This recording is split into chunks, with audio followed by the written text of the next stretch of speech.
questions that you're trying to get answered?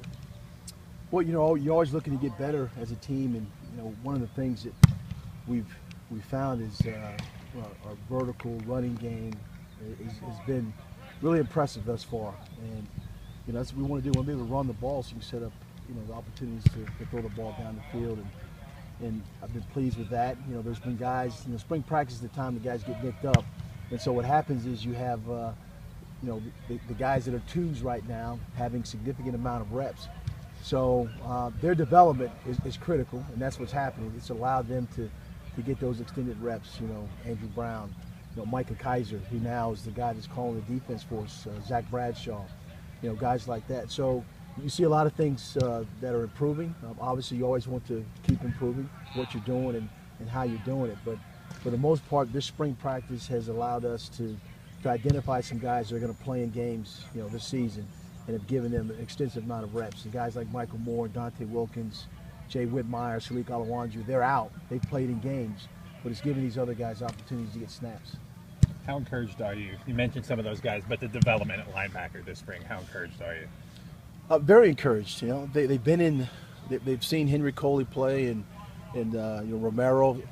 He's played, and so you've sat in that meeting room, you've practiced behind them, getting those reps that that now have led to you being the guy. And Mike has done an excellent job with that. Zach Bradshaw continues to improve. Mark Hall, and there's a bumper crop of guys that are coming in. We recruited for need, particularly linebacker need and pass rushing need, and so a lot of those young men will be joining us in the August camp. Mike, what does getting Trey Nicholson back mean in terms of the ripple effect on the rest of the secondary and maybe the defense?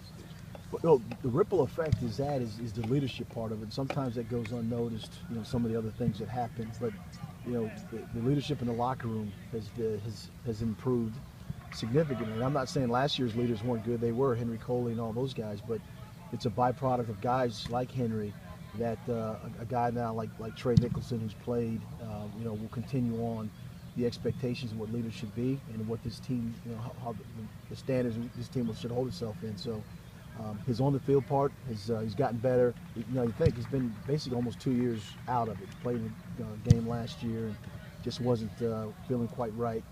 But he is again, he's a guy that we'll rely on for his leadership and his on the field play. Maurice Kennedy, how's that? I don't want to say experiment, but how's that going at safety? Is it not an experiment anymore? Are you ready to to put him back there with Quinn? Maurice has done a pretty good job, but I think probably the surprise of camp, to tell you the truth, because he's going to run with the ones today, is Kelvin Rainey.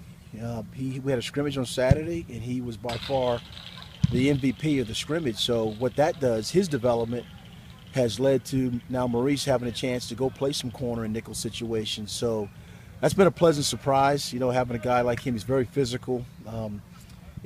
Quinn is to the point where he's making the calls. Kelvin has been around now, just like we talked about.